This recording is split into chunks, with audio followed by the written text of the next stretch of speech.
Hello everyone, कैसे हैं आप सब लोग। Welcome back to ICT virtual classroom Dehradun. मैं निखिल राणा।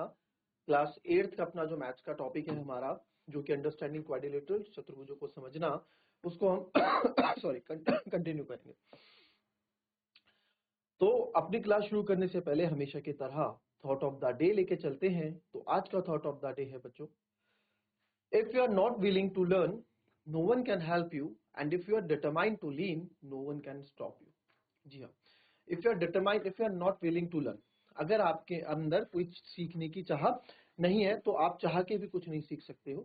ठीक है, चाहे वर्ल्ड का बेस्ट टीचर आ जाए, वर्ल्ड का बेस्ट कोच आ जाए, तो भी आप चाह के कुछ नहीं सीख सकते। बट वहीं अगर आप जो है ये चाहते हैं, अगर आप वहीं ये चाहते हैं कि आपको कुछ करना है, ठीक है, आपको कुछ ठाना हुआ आपने है, तो आपको चाह के भी कोई रोक नहीं सकता। चाह के भी कोई रोक सकता का मतलब ये नहीं कि आपका हाथ पकड़ लेगा। चाह के भी कोई रोक नहीं सकता का मतलब यहाँ है कि आप अपने अंदर से एक्सक्यूजेस बनाना बंद कर देंगे, आप बहाने बनाना बंद कर देंगे। ठीक है, आप फोकस हो जाएंगे अपने गोल की तरफ। इसकी शुरुआत कैसे करें? इसकी शुरुआत करें छोटी चीजों से। लाइक आप माने कि यार एक छोटा सा टॉपिक आप ले लें, चाहे मैथ्स का, चाहे साइंस का, चाहे किसी भी सब्जेक्ट का जो आपको टफ लगता है। ठीक है, तो आप सोचो कि यार मुझे एक दिन में या एक हफ्ते में ऐसा टॉपिक लो जो आप लग सकते हैं एक दिन एक हफ्ता लगे, उसको चैलेंज करो कि यार मैं एक हफ्ते में टॉपिक पूरा कर दूंगा, एक चैप्टर पूरा कर दूंगा, या 2 दिन में पूरा कर दूंगा। ठीक है, चाहे कोई भी आ जाए, मुझे पूरा करना है। मुझे अपने, चाहे मुझे अपने सोने के टाइम से टाइम काटना पड़े, चाहे खेलने के टाइम से टाइम कम करना पड़े, पर ये मुझे करना है। तो ऐसे जब आपकी आदत हो जाएगी, छोटे छोटे गोल्स आप अचीव करने लग जाओगे, तो आप देखोगे कि यार बड़े गोल्स आपके लिए भी, फिर आपके लिए कोई बड़ी बाधा नहीं बनेंगे, and you will easily achieve your goals. Clear? तो चलिए फिलहाल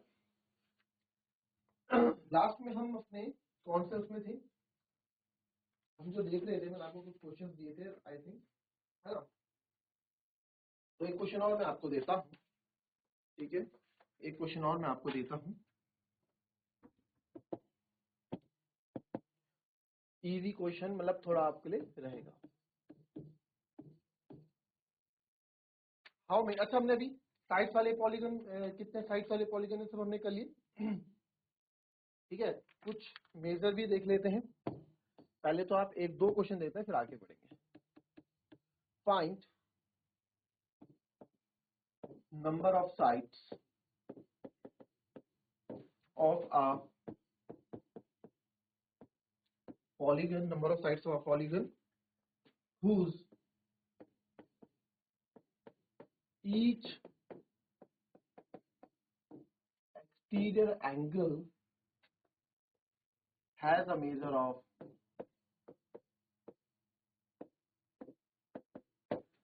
45 degree, has a measure of 45 degree।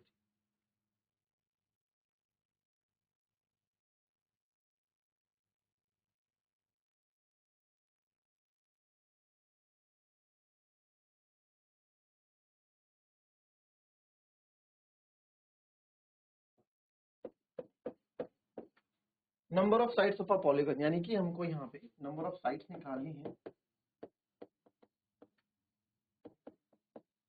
whose each exterior angle, जिसका हर एक each एक्सटीरियर एंगल जो है सर 45 डिग्री का है, राइट। तो हमें number of sides, number of sides का हमें एक फॉर्मूला पता है और हमेशा याद भी होना चाहिए। Number of sides equals to होता है 360 degree upon each side of polygon. ठीक है, तो अब बताओ कैसे आएगा। देखो, नंबर ऑफ साइड्स आपको निकालनी है, 360 है, ईच साइड ऑफ पॉलीगन आपको दे रखे, each angle of polygon, sorry, each angle of polygon आपको 45 दे रखा है। तो आप इसको यहाँ कट करेंगे, इट्स 9 5 45, 9 4 36 एंड 5 8 40। तो कितने साइड्स वाला पॉलीगन है? देयरफॉर नंबर ऑफ साइड्स कितनी हो गई इसकी? 8 हो गई। तो नंबर ऑफ साइड्स कितनी हो गई? 8, यानी कि 8 साइड वाला हो क्या है? पॉलीगन। ठीक है, कोई दिक्कत?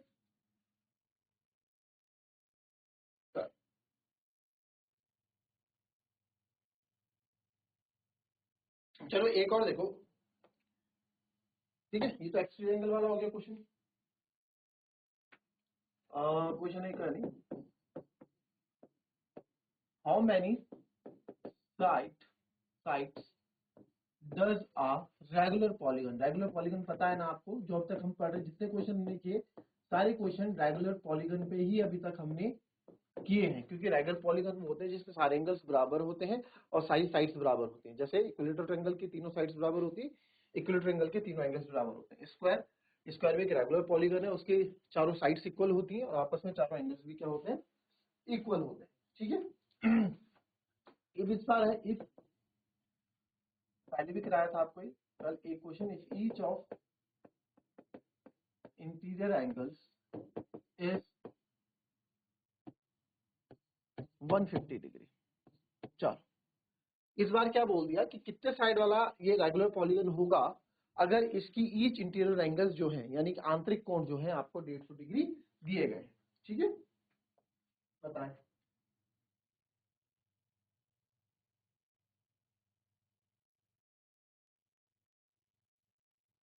चलिए अब देखें, how many side does a regular polygon है, यानी कि यहाँ भी नंबर ऑफ साइड्स आपको बोल दिया।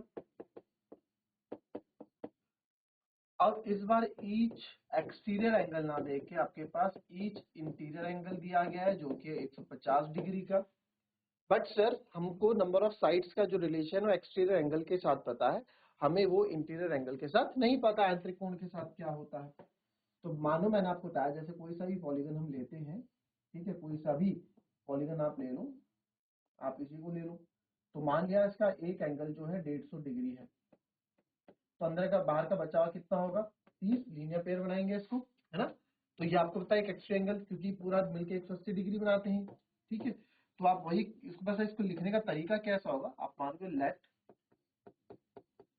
Exterior angle is equal to x degree, तो देयरफॉर हम बोल सकते हैं x प्लस 150 डिग्री मिलके 180 डिग्री बना रहे, इसको लीनियर पेयर ऑफ एंगल नाम दे देते हैं कि लीनियर पेयर ऑफ एंगल, या स्ट्रेट एंगल भी आप बोल सकते हैं, स्ट्रेट लाइन का एंगल है ना, तो स्ट्रेट एंगल, ठीक है। तो यहां से x की वैल्यू 180 माइनस डी, तो x की वैल्यू आ गई है 30 डिग्री। सर जहां ये x 30 डिग्री आया, ठीक है, तो ये देयरफॉर ईच एक्सटीरियर एंगल कितना हो गया, 30 डिग्री। ईच क्यों, क्योंकि जब हर एक इंटीरियर एंगल 150 है तो हर एक, ये यहाँ भी 150 होगा, तो जब ये ऊपर जाएगा, ये लाइन ऊपर जाएगी तो यहाँ से 30 बना देगा, तो यहाँ भी 30, सब जगह ईच एक्स एंगल 30 डिग्री होगा। तब आपको तो फॉर्मूला पता ही है, तो सर देयरफॉर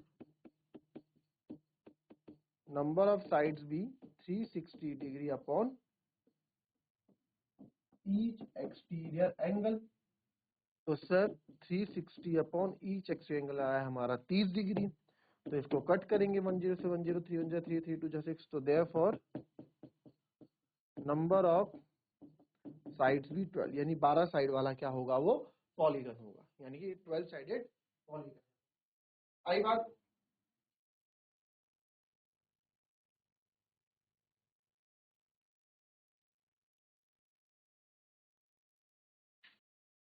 कुछ बातों में डिस्कस करते हैं, वैसे क्वेश्चन एग्जाम में आते कम है, आ भी सकते हैं, बट आपकी क्लियरिटी को ज्यादा बढ़ाया है, ठीक है। हम अपनी नॉलेज के लिए भी तो पढ़ते हैं, व्हाट इज द मिनिमम,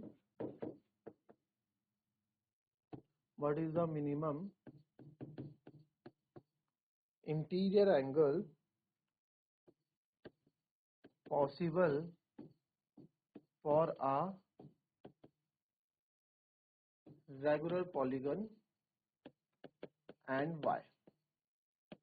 आपसे पूछ रहे हैं what is the minimum interior angle possible for a regular polygon and why. सबसे मिनिमम क्या हो सकता है इंटीरियर एंगल, सबसे minimum interior angle possible for a regular polygon. Possible मतलब कि सबसे कम से कम इंटीरियर एंगल कौन सा होगा जो पॉसिबल है आपके रेगुलर पॉलीगन के लिए, और ऐसा क्यों है, ठीक है। चलो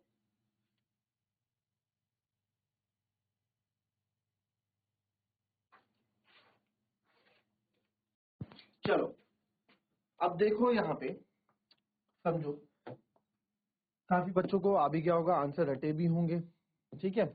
कुछ ने नहीं समझा तो देखते हैं। What is the minimum interior angle possible for a regular polygon.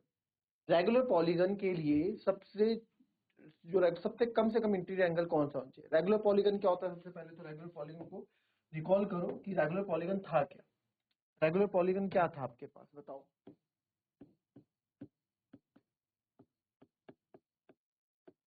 Regular polygon क्या था, जिसकी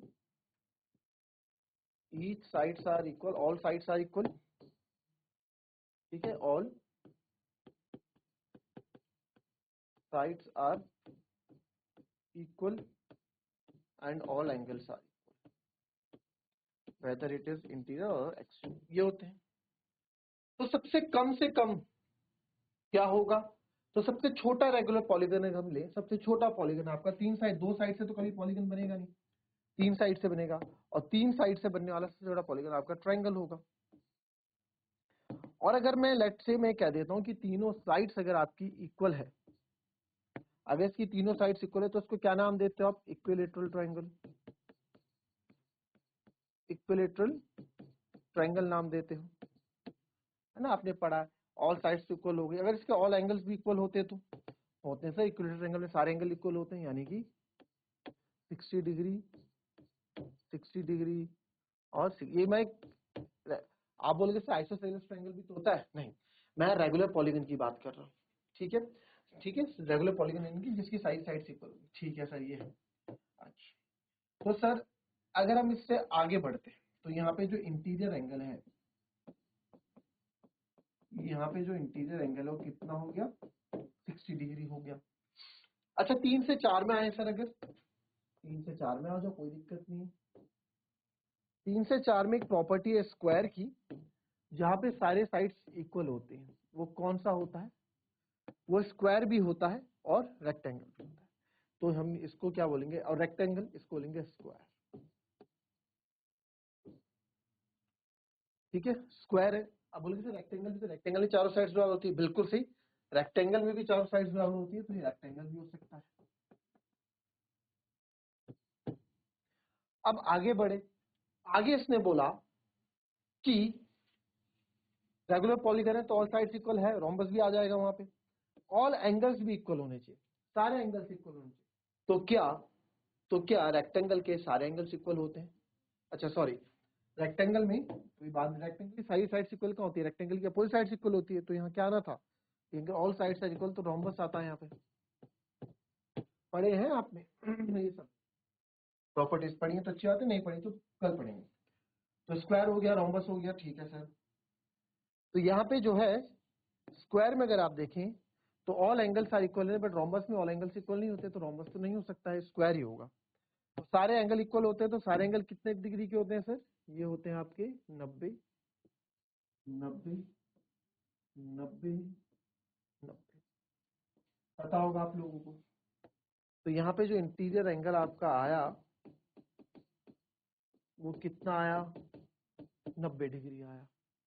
तो यहाँ से यार एक चीज पता लगी कि मैं 3 साइड से 4 साइड में गया, मैंने यहाँ 3 साइड थी या 4 साइड की, तो मेरा एंगल भी बढ़ गया।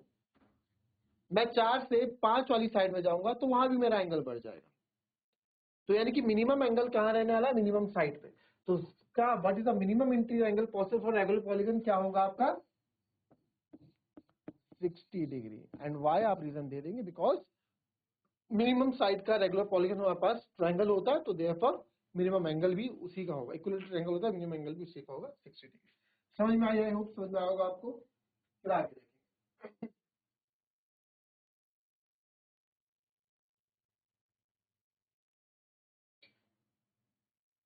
आई होप आपको समझ में आएगा, और इसी का बेस पे मैं आपको एक क्वेश्चन होमवर्क के लिए दे देता हूँ, ठीक है। इसी के बेस पे जिसने अच्छे से समझा होगा वो एक क्वेश्चन कर लेगा। What is the maximum exterior angle possible for a regular polygon,